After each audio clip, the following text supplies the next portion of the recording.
Mas vamos orar nessa hora? Eu quero que você, onde você está, feche os seus olhos, coloque a mão no seu coração, comece a orar para que o Espírito Santo fale através da minha vida. Eu não estou aqui para liberar uma palavra humana, não estou aqui para dar uma palestra, fruto da minha mente, do meu coração, mas eu estou aqui para liberar a palavra de Deus ao seu espírito. Por isso, comece a orar, clamando por isso. Senhor, em nome de Jesus, nessa hora nós estamos aqui buscando ouvir a sua voz, e nós oramos, Espírito Santo de Deus, para que o Senhor trabalhe no nosso coração, para que o Senhor flua nas nossas vidas, para que o Senhor possa liberar uma palavra de vida ao nosso espírito, e que essa palavra possa gerar mudança, transformação, em nome de Jesus.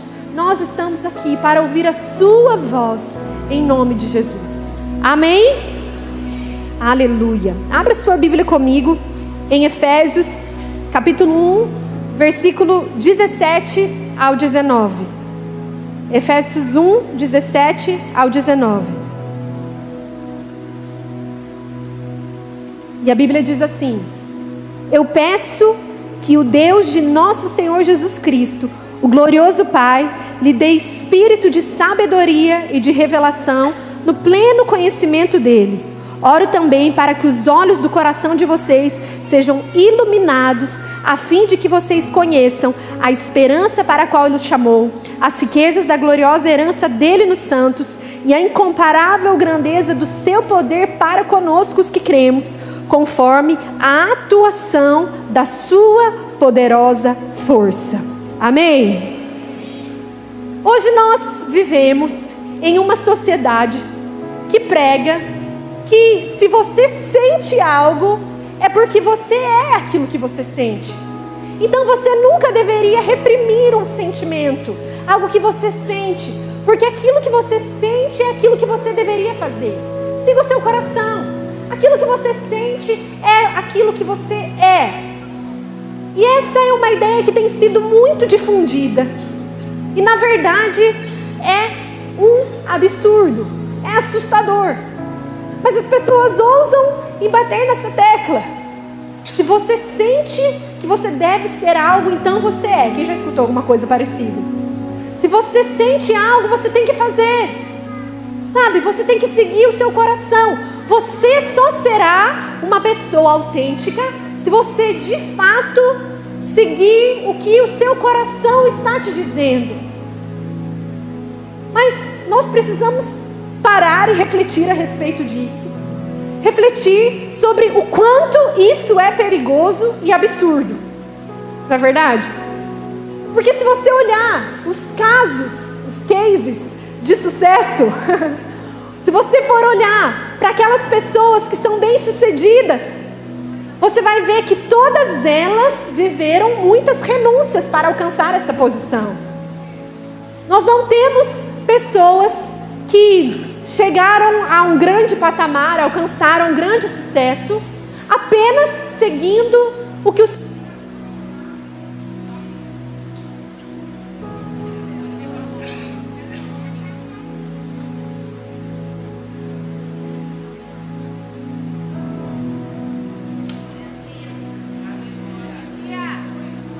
Amém.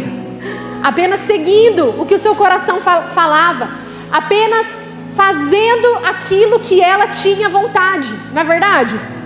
Você não alcança as coisas na sua vida apenas fazendo o que o seu coração manda, apenas querendo ser o que você sente que você tem que ser. A vida não é assim. Nós temos que fazer o que é preciso, mesmo que você não tenha vontade. Por que você acha que existem legislações, leis, polícia? Justamente para inibir as pessoas de fazer o que elas quiserem, bem entenderem, do jeito que elas quiserem, do jeito que elas sentem, que elas desejam, e pronto, acabou. Você não pode fazer na sua vida simplesmente o que o seu coração quer que você faça.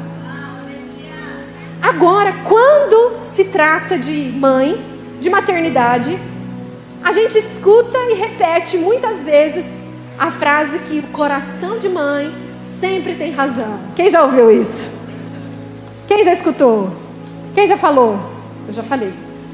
Siga o seu coração, mamãe. Coração de mãe sempre tem razão. Mas sabe, o Senhor me trouxe aqui hoje para alertar você que nem sempre o coração de mãe tem razão. Ele me trouxe aqui para alertar você que você não deve ser uma mãe que vive seguindo o seu coração, mas que deve ser uma mãe que segue o seu espírito. Porque a Bíblia diz que o espírito, que quando nós recebemos a Jesus, o nosso espírito se torna um com o Espírito Santo de Deus. E agora, quando você se torna um homem espiritual, no caso aqui uma mãe espiritual, eu falo sobre isso no livro, uma mulher espiritual, você não agora vive baseado naquilo que você quer e sente, vê, mas naquilo que o Espírito te diz. Nem sempre, mãe, o seu coração tem razão. Você não pode fazer só o que seu coração manda. Se eu fizesse só o que o meu coração manda com os meus filhos, queridas, eu já tinha estourado o cartão de crédito do meu marido. Eles, com certeza, já estavam com problemas sérios de saúde, já tinha dado todo o chocolate que a Giovana é viciada. A Giovana só comeu doce com 2 anos. Agora ela quer tirar todo o atraso. Ela quer comer chocolate o dia. Nunca vi, gente, eu nunca vi. Eu sou dentista, eu segui assim a risca, falei, não, vai dar certo, né? Não, ela quer comer o mundo de chocolate. Se eu desse toda hora que eu fico com dozinha dela, seguisse meu coração, sabe? Se eu apenas corrigisse o meu filho e a minha filha na hora que meu coração mandasse, eu teria um problema. O Noah, gente, vocês estão entendendo o que é o Noah? O Noah, né, tia Sheila? O Noah, ele é charmoso. Para você ter uma ideia do charme do Noah, com 1 ano ele aprendeu a piscar de um olho só. Ele pisca melhor do que eu não sei piscar. 1 ano. Então ele estava assim, ele tem um olho azul, ele é lindo, Noah. Mãe, né? E ele estava assim no carrinho, numa loja, e ele sempre chamou atenção pela beleza absoluta dele. A mãe falando do filho, né? Aí as vendedoras, as pessoas passavam lá e olhavam nele e falavam, nossa, como ele é lindo. Porque ele sempre foi lindo, mas ele sempre foi pequenininho. Mas ele vai crescer, em nome de Jesus, vai ser da altura do pai. E eles sempre achavam que ele era mais novo. E eles olhavam para ele. Quando ele observava, até agora, quando ele observa que tem alguém olhando para ele, ele vira para a pessoa e faz assim. Você acredita? Ele faz. Dá aquela piscadinha. Às vezes eu quero corrigi-lo. Ele vira para mim e fala, mãe, perdoa, eu te amo. Ponham ele para dormir. Meus filhos sempre dormiram. Tá, pastora Raquel, meus filhos sempre dormiram no quarto deles, tá? Nunca dormiram com a gente. Mas a gente mudou de apartamento e estava construindo, arrumando o quarto deles ainda, né? Estavam fazendo os móveis. E a gente colocou no colchão, no chão, o quartinho dele, no nosso quarto, para eles dormirem. Para quê? Toda noite agora, ele dorme no quarto dele, mas de madrugada ele vem.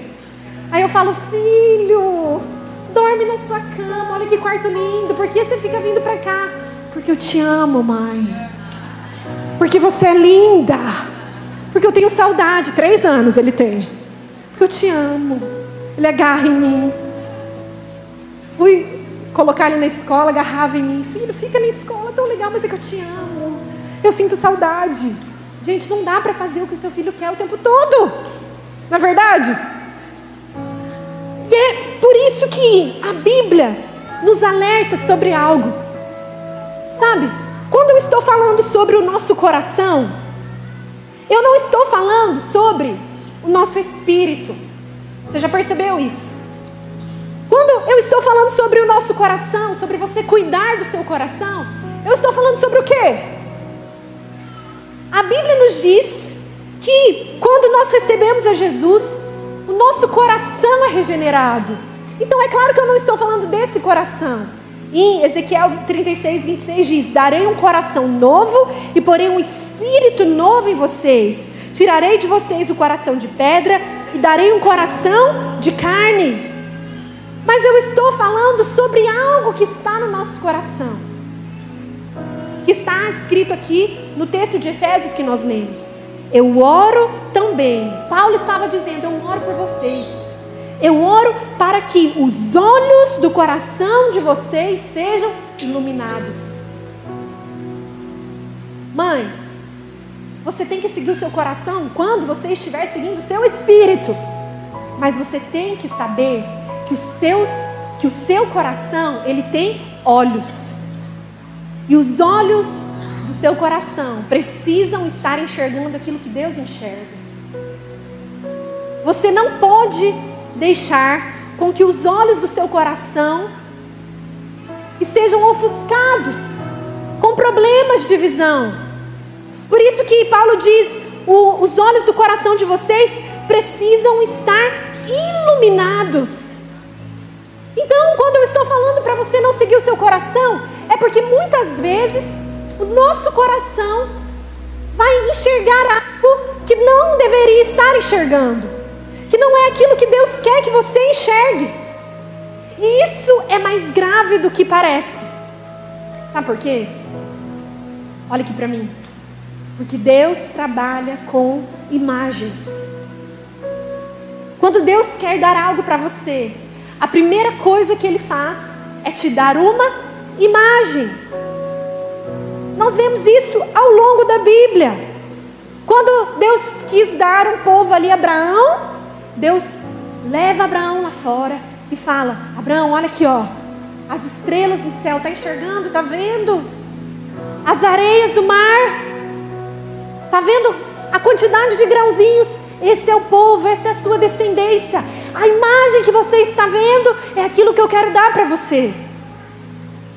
Quando Deus faz uma promessa para o homem que confia no Senhor, que está lá em Jeremias, Ele fala sobre o homem que confia no Senhor, é como uma árvore plantada junto às águas, que ele tem folhas verdes que não secam, dá frutos o tempo todo. Você entende que não existe essa árvore? Tem alguma árvore que a folha nunca cai? A nossa cidade está cheia de folha.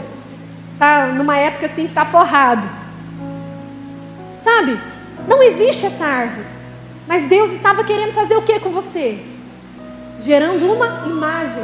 Pense numa árvore plantada junto ao ribeiro de águas, que tem as suas folhas verdinhas, que nunca secam, que dá os seus frutos. Esse é você que confia no Senhor. Deus vai dando uma imagem para você, para que você então possa crer no seu coração. Você entende que você não apenas precisa ter uma imagem isolada e que você apenas ter um pensamento positivo é suficiente para você. Eu não estou pregando pensamento positivo. Eu estou te ensinando que Deus, Ele coloca uma imagem no seu coração e Ele te ensina a crer nessa imagem, e Ele forma a partir daquela imagem algo na sua vida. Olha só para aquilo que Deus diz em Gênesis 8, 20 ao 21. E edificou Noé um altar ao Senhor. Só que depois que já tinha acabado o dilúvio, eles saíram da arca, Noé e sua família, e eles então fizeram sacrifício ao Senhor. E edificou Noé um altar ao Senhor, e tomou de todo animal limpo, de toda ave limpa, e ofereceu holocausto ao Senhor. E o Senhor sentiu o suave cheiro. E o Senhor disse em seu coração: não tornarei mais a amaldiçoar a terra por causa do homem. E olha o que a Bíblia diz: porque a imaginação do coração do homem é má desde a sua meninice. No original fala da sua infância. Nem tornarei mais a ferir todo o vivente como fiz. Deus aqui faz aquela promessa de que Ele não ia mais destruir com o dilúvio o povo, que vem o arco-íris, a aliança. E aqui Ele fala assim: olha, eu não vou mais amaldiçoar a terra, porque todos têm uma imaginação no seu coração que é má. E essa palavra imaginação no original hebraico é yetzer. Yetzer. O coração, ele tem um yetzer, uma imaginação, uma imagem. E todo ser humano tem uma inclinação para enxergar algo que é ruim. Então, a tendência, querida irmã, é você pensar na desgraça. A tendência É você imaginar o seu filho no primeiro dia de aula, caindo no escorregador, batendo a cabeça, chorando, desfalecendo. A tendência é essa. A tendência é a gente pensar no que é mal. Todo homem tem no seu coração uma imaginação. Yetzer. Agora olha que incrível.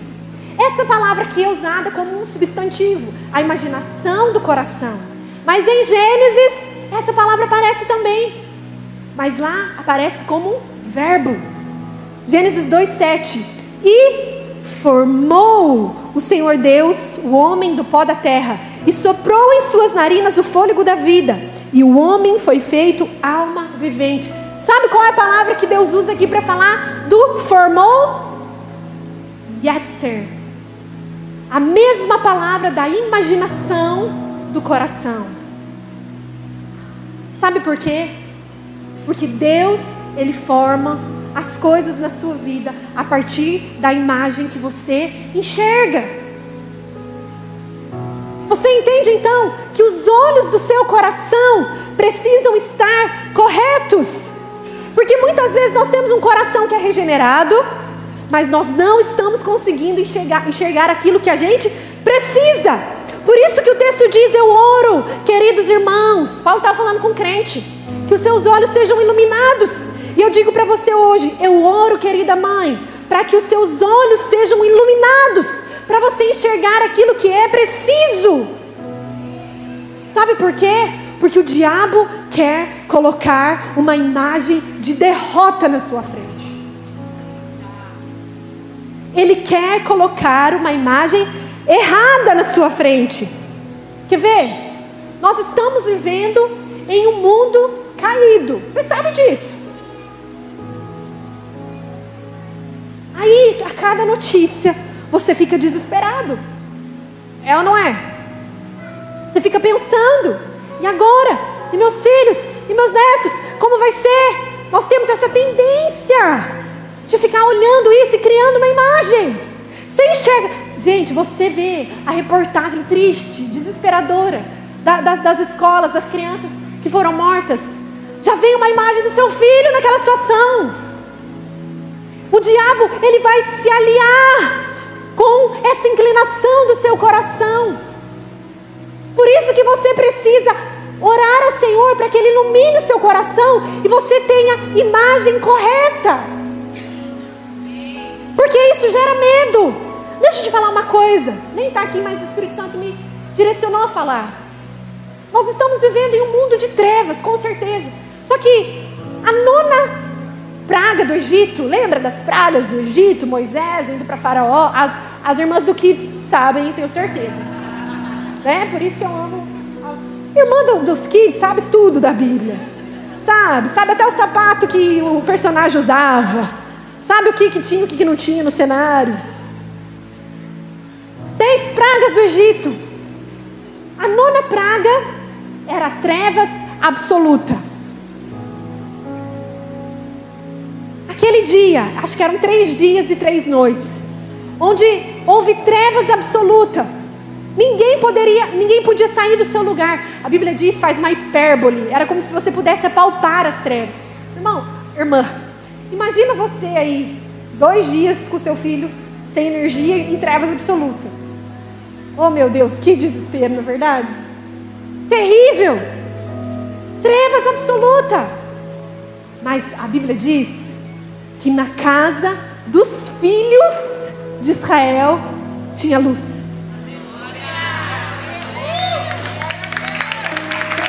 Essa é a nossa realidade. Presta atenção. A Bíblia não diz assim, tinha trevas absoluta. 3 dias e 3... Alguém fala, eu estou me sentindo acusada. Alguém confere se é 3 dias e 3 noites? Senão eu estou aqui, aí eu já estou pensando, ai meu Deus, alguém vai falar no chat do YouTube. Não é, a pastora não sabe de 3 dias e 3 noites. Amém. Meu lado presbiteriano fica aqui. 3 dias e 3 noites, trevas absoluta. Aí a Bíblia não diz assim, mas na casa dos pais perfeitos tinha luz. Na casa dos filhos que não fazem birra tinha luz. Na casa dos irmãos que nunca brigaram, oh Deus, tinha luz. A Bíblia diz que na casa dos filhos de Israel, sabe, a sua casa vai ter luz. Não porque você é perfeita, não porque você nunca discutiu com seu marido, não porque seu filho nunca fez birra, não porque seus filhos não brigam, mas porque você recebeu a Jesus. Mas a todos quanto receberam, deu-lhes o direito de se tornarem filhos de Deus, a saber, os que creem em seu nome. Você é filho, pode ter trevas absoluta, mas na sua casa haverá luz. E essa tem que ser a sua imagem. Eu estou na introdução, Senhor. Sabe por quê? Eu quero falar com você hoje, então, sobre como você vai combater as imagens erradas. Porque às vezes você está pensando em algo, desde do dia que você viu a notícia, você está pensando no seu filho indo para a escola, e algo acontecendo, você fala, eu não quero pensar nisso, eu não quero pensar nisso, eu não quero pensar nisso. Não é? E você fica ali, eu não quero pensar nisso, eu não quero pensar nisso. Olha aqui pra mim. Vou falar uma coisa pra você. Não pense num elefante rosa. Não pense, não pode pensar no elefante rosa. Feche os seus olhos. Não pode pensar no elefante rosa. Você vai pensar no elefante rosa. Então não adianta. Você fica, eu não posso pensar nisso, eu não posso pensar nisso. Mas você pensa. Então a única maneira de você combater imagens erradas do seu coração é você enchendo o seu coração com a imagem correta. E eu quero falar para você, mãe, sobre 4 imagens corretas que você precisa ter clareza. 4 imagens corretas e que faz toda a diferença na sua vida. Talvez você está meio frustrada hoje porque você queria que eu falasse sobre birra, sobre como fazer o seu filho menos teimoso, sobre como disciplinar. Eu sei que quando eu vou nos lugares a expectativa é essa. No final, terrible two, quem tem filho de 2 anos? Eu sei. Mas o que Deus me disse era que eu deveria dar uma palavra para você, para a sua vida, mãe. Amém? Olha só. A primeira coisa que você, mãe, precisa ter uma imagem correta a respeito de Deus. Porque muitas vezes o seu medo, o seu desespero é porque você ainda não enxergou Deus como você deveria. Você precisa enxergar a Deus como um bom pai e como um bom pastor. Às vezes você cresceu escutando tanta coisa. Não, porque Deus castiga. Não, porque se você fizer isso, Deus vai pesar a mão. Ah, Deus não gosta de criança desobediente. Não. Deus não gosta de criança bagunceira. E a vida inteira você foi bagunceiro. Você fala, não tem mais jeito pra mim. Por isso que eu falo pras mães, não fale isso pro seu filho. Senão ele fala, já era. Eu sou bagunceira, Deus não gosta de mim, vou desistir. Não fale isso. Porque Deus gosta das crianças, inclusive das bagunceiras. Olha só. Às vezes você cresceu tendo uma imagem errada a respeito de Deus. Achando que Deus, Ele realmente vai criar algo na sua vida para você aprender, vai liberar uma doença. Você vai pro poço, Ele vai esfregar a sua cara no chão. Gente, que Deus é esse? A Bíblia diz que Deus é um bom pastor, Ele é um bom pai. Você entende que às vezes você está tendo a imagem errada a respeito de quem Deus é? A Bíblia diz que Jesus veio para revelar o novo nome de Deus. E o novo nome de Deus é conhecido por muitos nomes, né? El Shaddai, Elohim, Yahvé, Nissi. Mas o novo nome de Deus que Jesus veio revelar é Pai. Nunca ninguém tinha chamado Deus de Pai. Jesus veio para mostrar que o nosso Deus era um Pai. E às vezes você não consegue enxergar Deus como um bom Pai porque você não teve um bom relacionamento com o seu Pai. Mas o Senhor quer te curar hoje, quer mudar a sua visão, quer fazer você enxergar o seu Deus como um bom Pai. Olha para a parábola do filho pródigo.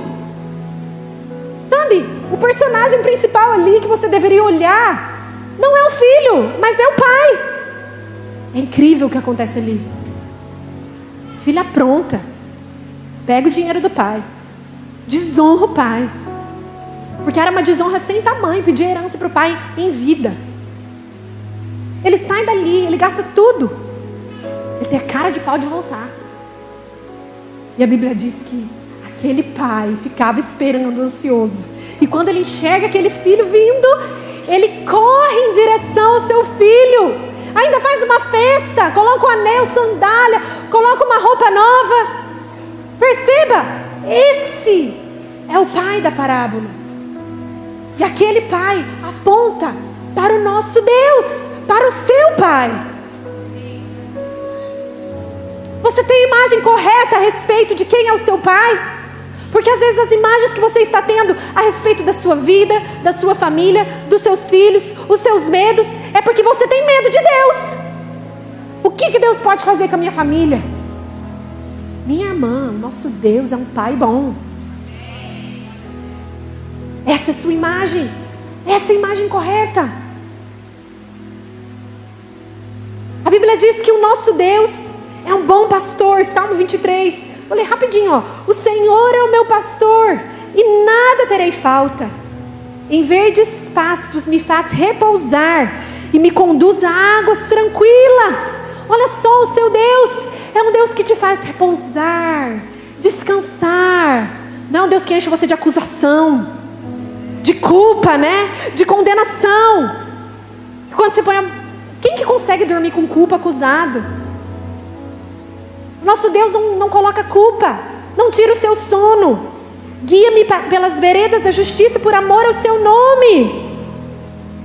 É um Deus que te faz repousar, que te dá descanso, que tira a sua culpa, a sua condenação, a acusação do diabo, que quer fazer você viver em águas tranquilas. Eu não estou dizendo que em determinados momentos nós não seremos aperfeiçoados, muitas vezes pelas circunstâncias. Não estou dizendo que a sua vida vai ser um mar de rosas, mas as suas circunstâncias desafiadoras não mudam o caráter de quem Deus é. Crie uma imagem a respeito de um Deus bom, um bom pastor.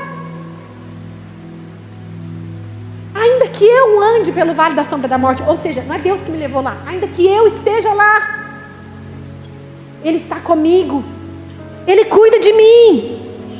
E ali no versículo 6, sei que a bondade e a fidelidade me acompanharão todos os dias da minha vida, e voltarei à casa do Senhor enquanto eu viver. Olha só, o seu Deus é um bom pastor, que faz a bondade e a misericórdia dele te seguir. O original aqui, te acompanharão, fala de caça. O Senhor, Ele caça os seus filhos para liberar bondade, misericórdia. Você é alvo da bondade de Deus. Essa tem que ser a sua imagem correta a respeito de Deus. Agora a segunda coisa, a segunda imagem que você tem que ter correta, para que você realmente possa desfrutar plenamente daquilo que Deus tem para você como mãe, é uma imagem correta sobre a maternidade. Porque o mundo não mede esforços para destruir a imagem correta da maternidade. No mundo, a reportagem bonita, está lá que todo mundo, uhul, que legal. É a mãe que abriu mão da sua maternidade, ou que abriu mão, desejou que não quer ser mãe, só vai se dedicar para os sobrinhos e para os filhos dos amigos, porque ela é muito poderosa, então ela não precisa ser mãe. Essa semana saiu uma reportagem mostrando que 49% das mulheres, das mães, se sentem um limbo emocional. Um lixo. É muita gente. Quer dizer, metade aqui se sente um lixo. Deus, Ele quer te mostrar o quanto é precioso você ser uma mãe. Você que ainda não é mãe, deseja ser uma mãe. Não aceita a imagem errada do diabo. Sabe, tem uma frase de John Piper que ele define maternidade que eu amo. Falo para as minhas alunas. Que maternidade para o mundo é você procriar. John Piper diz assim, que maternidade é uma transmissão de vida para vida. De uma visão centrada em Deus, tendo Cristo como tesouro. Olha isso. Vou repetir. Maternidade é transmissão de vida para vida, de uma visão centrada em Deus, tendo Cristo como tesouro. Sabe?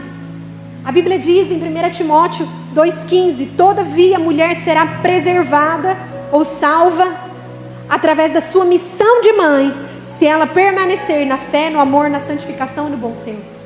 A palavra original aqui, preservada, sozo, transformada. Ela vai ser transformada através da sua missão de mãe. Mãe, Deus sabe que é uma missão. Tem missão fácil? A Bíblia diz. A Bíblia fala que é uma missão. Deus, Ele conhece os seus desafios. Deus, Ele não fica decepcionado quando você está cansado. Quando você está assim, meu Deus, o que eu faço agora? Deus sabe, é uma missão, minha filha. É uma missão. Mas há uma promessa de que Ele vai transformar você num nível que você não imagina. Ele vai aperfeiçoar você num nível, sabe, com Cristo. Nós não somos mães perfeitas, mas em Cristo nós somos aperfeiçoadas, dia após dia, porque Ele é perfeito. Segundo a sua imagem nós somos transformados. Ele vai nos aperfeiçoando. E a maior missão da sua maternidade, acredite em mim, que você também tem que ter a imagem correta da sua maternidade. A sua maior missão como mãe é conduzir os seus filhos para Cristo. Porque se a sua maior missão é que os seus filhos sejam bem comportados apenas, a sua missão é a mesma da mãe do mundo. Não é verdade? A mãe natural, a mãe que não tem Jesus, ela quer que o filho dê gente. Não é verdade? Como diz lá na minha terra, que o piá dê gente, dê bom. Seja alguma coisa. Que seja respeitoso. Tudo isso é muito bom, claro. Mas o que adianta seu filho ser tão respeitoso e educado e ir para o inferno? Seu filho ser tão comportado, lindo, obediente, cheio de gentileza. Bom dia, por favor, obrigada, Senhor, Senhora. E não conhecer a Jesus. A sua maior missão é conduzir o seu filho a Jesus. Amém? E você tem que ter essa clareza, essa imagem clara diante dos seus olhos. Sabe? Se a maternidade fosse apenas, se o alvo da sua maternidade cristã fosse apenas a mudança de comportamento, Deus, Ele teria se contentado com os fariseus e desprezado a mulher adúltera. Você entendeu o que eu falei? Se o alvo de Deus na vida do seu filho, se o alvo de lapidação do ser humano fosse apenas o comportamento, os fariseus seriam aprovados, estavam de parabéns, e a mulher adúltera seria desprezada. Mas não foi isso que aconteceu. Você entende que existe algo maior? Mesmo que o seu filho fale, erre, igualzinho você também, né? Ou você é santa, nunca falhou, nunca errou. Mesmo que ele fale e erre, continue crendo e conduzindo seu filho para Jesus. E a terceira coisa, a terceira imagem correta que nós precisamos ter a respeito, é a respeito justamente dos nossos filhos. Porque o mundo também está querendo colocar diante dos seus olhos a imagem de que os seus filhos são um fardo, um peso. É difícil, é ruim. Quem aí viu também esses dias atrás uma campanha de eu odeio ser mãe? Quem viu aí uma reportagem? Eu odeio ser mãe. Campanha eu odeio ser mãe. Eu odeio a maternidade. Eu odeio ser mãe, mas eu amo meu filho. É tipo assim, eu odeio meu casamento, mas eu amo meu marido. Rejeite isso. Eu não estou falando que você tem que amar todos os momentos da maternidade, todas as dificuldades da maternidade. Claro que tem momentos de... Quem que ama privação de sono? Hein, pastora Raquel? Quem que ama privação de sono? Arrasta para cima, segue a pastora Raquel. Quem que ama? Ninguém, gente, pelo amor de Deus. Coisa ruim é ser... A gente gosta de dormir. Mulher gosta de dormir, não é verdade? Com raras exceções. Mas olha, filho é uma bênção. Porque a Bíblia diz em Salmo 127, 3 e 4, que os filhos são herança, é galardão, são as nossas flechas, é um presente de Deus para nós. Mas Mas o diabo quer obstruir essa visão, ofuscar essa visão. Ele não quer que você olhe para o seu filho e veja nele um tesouro, um galardão, uma herança, uma flecha. Ele não quer. Só que você tem que se lembrar, primeiro capítulo do meu livro: flecha pronta não dá em árvore. Essa flecha tem que ser lapidada. E Deus colocou você na vida dele para isso. Mas não significa que você vai olhar para o seu filho e vai enxergar nele um caso perdido. Isso não significa que você vai olhar para o seu filho como um fardo, algo ruim. Olhe para ele como um tesouro que Deus te deu, como um presente, como um privilégio, como uma flecha que vai atingir o alvo. Creia que Deus vai fazer aquilo que Ele estabeleceu para o seu filho, não aquilo que você sonha para ele, não é verdade?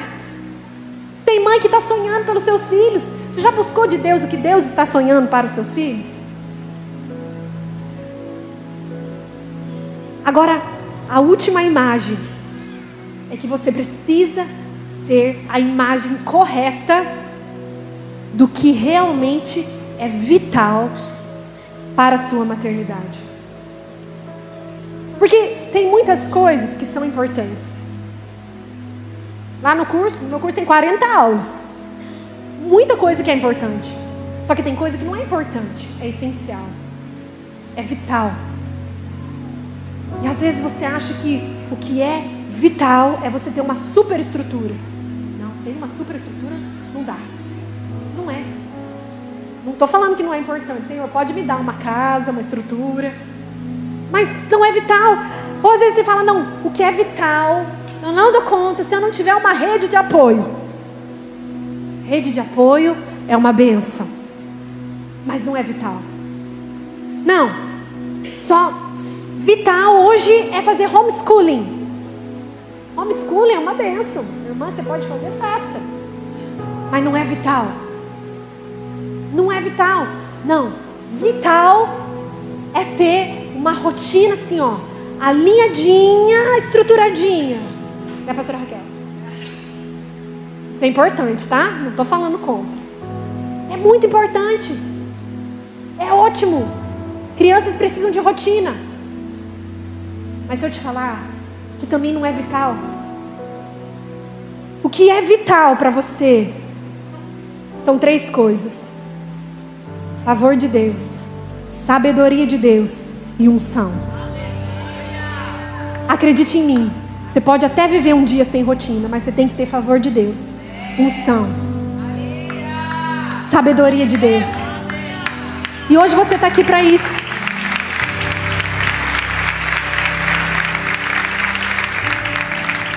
Existe favor de Deus para você, para a sua maternidade.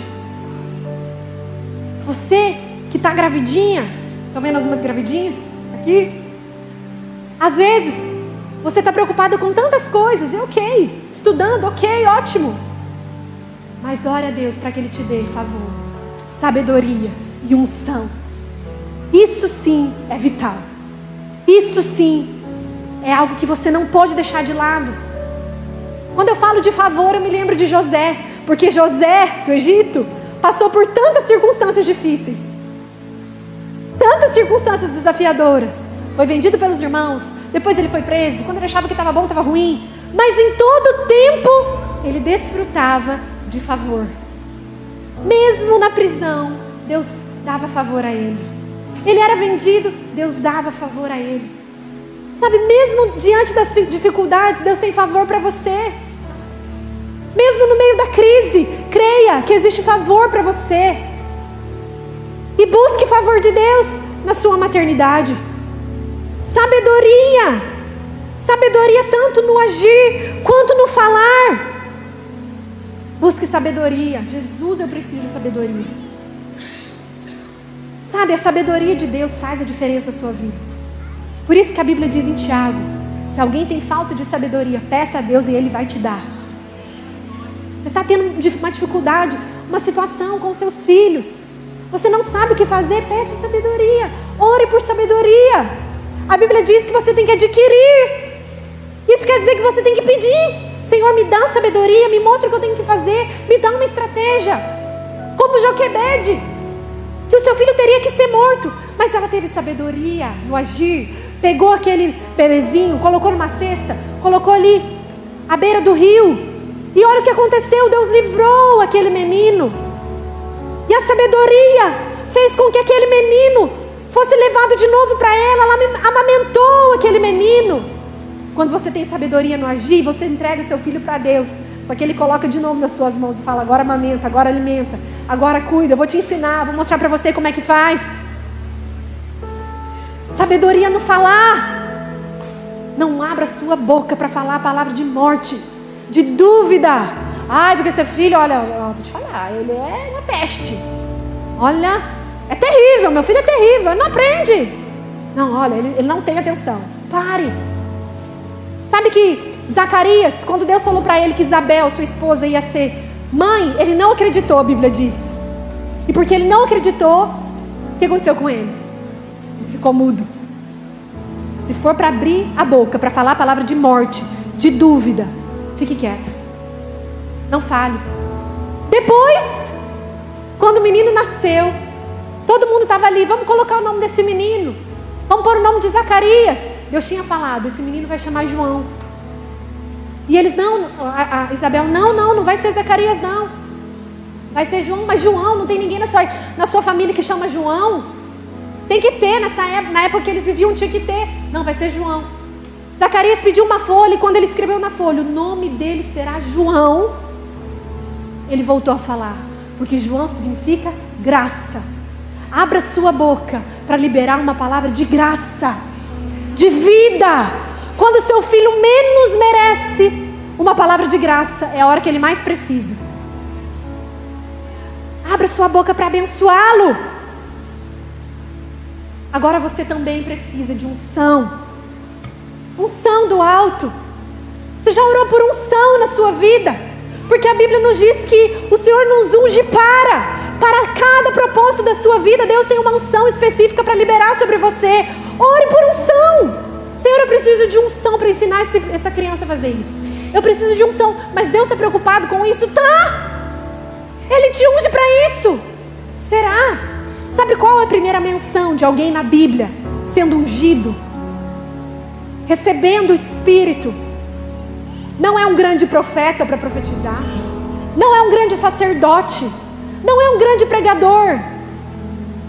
Mas é um artesão para esculpir utensílios do tabernáculo.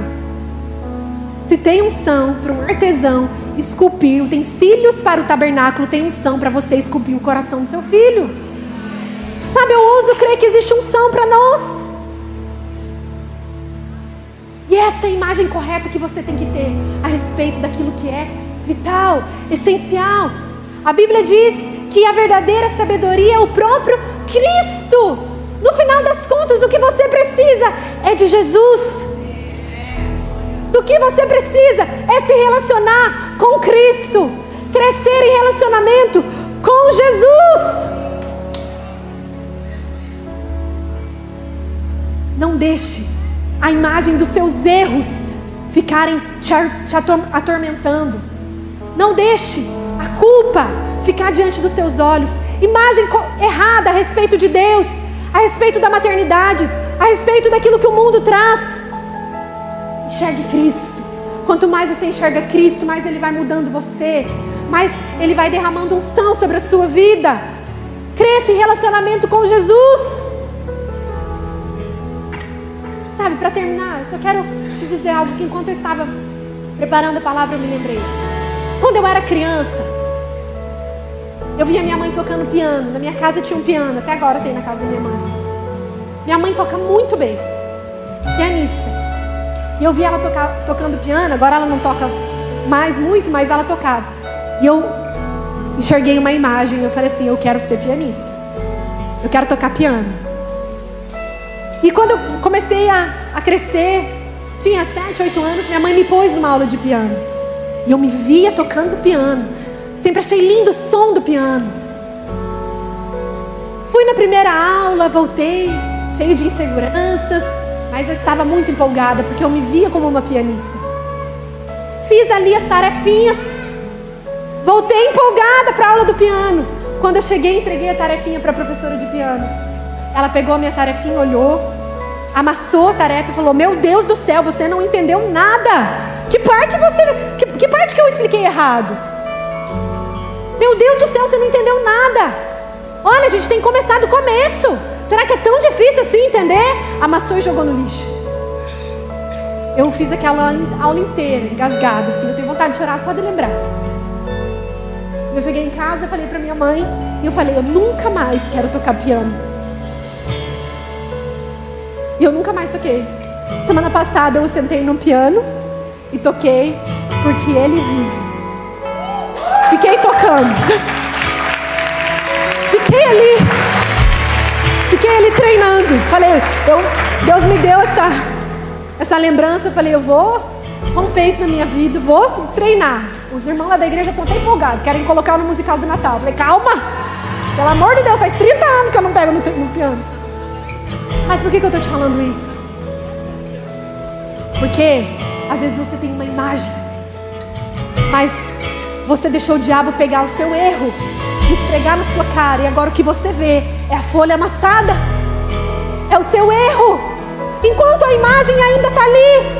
E o erro foi só um detalhe, só um deslize, a imagem continua a mesma. Deus quer que você viva em uma família abençoada. Às vezes você está tentando engravidar e não consegue, e a imagem que você vê é de você sem filho, porque você não conseguiu até agora. Mas a Bíblia diz que Deus faz com que a mulher estéril habite em casa e seja alegre mãe de filhos. Essa imagem deveria ser aquilo que você vê. Veja aquilo que a Bíblia diz ao seu respeito. As circunstâncias estão dizendo. Não deixe o diabo esfregar na sua cara os seus erros, as suas falhas. Quando ele quiser fazer isso, fala, sai pra lá, eu vou continuar tocando piano. Eu vou ser assim, porque essa é a imagem que Deus colocou em mim. Se coloque de pé.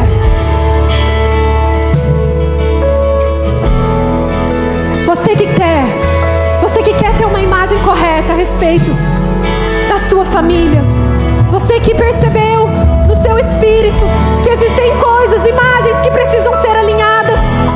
Você que está percebendo o diabo esfregando alguns erros na sua cara, imagens distorcidas, e você quer ser liberta hoje. Saia do seu lugar e venha aqui na frente. Nós queremos orar por você. Você às vezes nem sabe por onde começar. Você nem sabe como orar. Você tem tido medo. Você precisa, pode vir, você precisa que o Senhor alinhe seu coração, a sua imagem a respeito de quem Deus é, da maternidade dos seus filhos. Às vezes você não consegue enxergar Deus como pai. Comece a orar, comece a dizer, Senhor, alinha minha imagem do meu coração. Senhor, nós queremos que os nossos olhos sejam iluminados hoje. Ilumina, Senhor, os nossos olhos. Você que está no seu lugar, comece a orar. Senhor, ilumina os meus olhos. Ilumina os meus olhos. Ilumina os meus olhos. Eu quero ter uma imagem correta. Uma imagem correta. Sabe, quando eu cheguei aqui e eu entrei na salinha ali, as pastoras estavam orando, Deus me lembrou de uma história. E eu preciso te dizer isso. A história que Moody conta que um dia um evangelista, ele foi até um orfanato britânico e ele ensinou as crianças a orarem. E uma criança, um menino, ele não sabia ler, não sabia escrever, ele só sabia o alfabeto. Mas aquele missionário falou para ele, olha, você quando tiver qualquer dificuldade na sua vida, ore, ore. Passaram alguns anos, aquele menino cresceu e começou a trabalhar como pastor de ovelhas. E ele começou a ter dificuldade porque as ovelhas não ficavam juntinhas. E ele então começou a orar. Só que ele começou a orar fazendo a única coisa que ele sabia. Ele não sabia ler, não sabia escrever, mas ele sabia o alfabeto. E ele ajoelhava e falava A, B, C, D. E um dia aquele mesmo missionário passou e viu ele e falou, o que você está fazendo? Ele falou, eu estou orando, lembra que você me ensinou que quando tivesse qualquer dificuldade eu deveria orar? Ele falou, mas isso não é uma oração. Ele falou, isso é tudo que eu sei. Então, Deus é capaz de pegar essas letras e formar a minha oração. Ele sabe o que eu preciso. Sabe? Às vezes você nem sabe o que orar. Você está diante de uma situação que você nem sabe como orar. Mas Deus está te dizendo hoje, apenas se entregue para Ele. Ele sabe o que você precisa.